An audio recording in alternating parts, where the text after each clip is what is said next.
diya sa atong buhay nga Dios.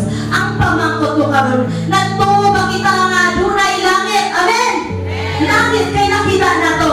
Nagtuo ba kita usab nga dunay impierno? Okay.